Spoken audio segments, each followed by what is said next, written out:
Tragedy, sure it is. All right, they are going right to the top in the Solyndra matter. Energy Secretary Chu will face Congress on the $500 million loan to the solar company that's now out of business.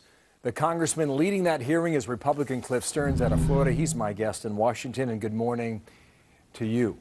Good morning. What is your first question to Secretary Chu, sir? Well, first of all, we're glad he's testifying. November 17th, I think, is a Thursday. The first question, I guess we have two major questions, Bill. First of all, in August 2009, the staff on the Department of Energy indicated that Solyndra would prophetically go bankrupt in September 2011. So 2 years ago, they said it would go bankrupt. And of course, we have all these emails, so we're curious why Secretary Chu was still pushing this company even after Price Waterhouse came in and said that this company can't make it and some of the numbers were bogus. So we'd like to ask Secretary Chu why he was pushing this company so forward when it was obviously it couldn't make it. And obviously the second very important question is that he subordinated taxpayers $535 million to two private hedge funds. Of course, one of these hedge funds was owned by one of the investors in Solyndra.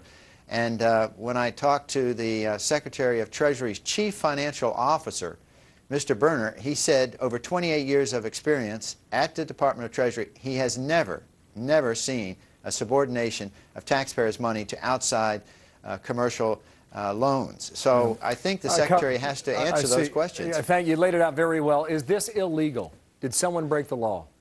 I think so. The Energy Policy Act of 2005 specifically says you cannot subordinate taxpayers. So I'm just curious on what legal grounds he and, of course, the legal counsel for the Department of Energy is going to have to explain why they did this. And it's just, in my opinion, is they broke the law. Yeah, is another obvious question.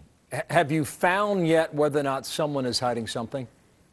Well, we have found that the counsel for the Department of Energy did two memos trying to justify why they subordinated. We'd like to know if Secretary Chu read those memos. It looks like one of them was not sent to him, and it appears that they were set up as a cover for the Department of Energy in the event this was questioned. So we'd like to know, did Secretary Chu know about these two memos? Did he endorse them? And was the original counsel for the Department of Energy replaced so that they could push this deal through? Okay, now, there's going to be a lot of people watching this hearing when it gets underway on the 17th of November. Is there a way for Secretary Chu to explain all this, do you believe? Well, I think they're going to say that the interpretation of that one sentence in the Energy Policy Act is open to interpretation. In fact, their interpretation, I think, is totally erroneous.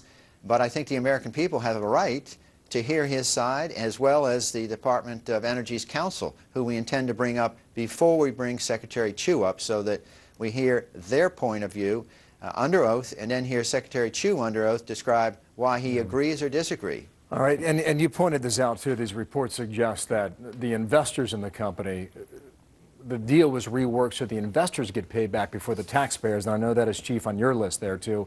And then we wonder whether or not there are more examples like Solyndra to be uncovered in the near future.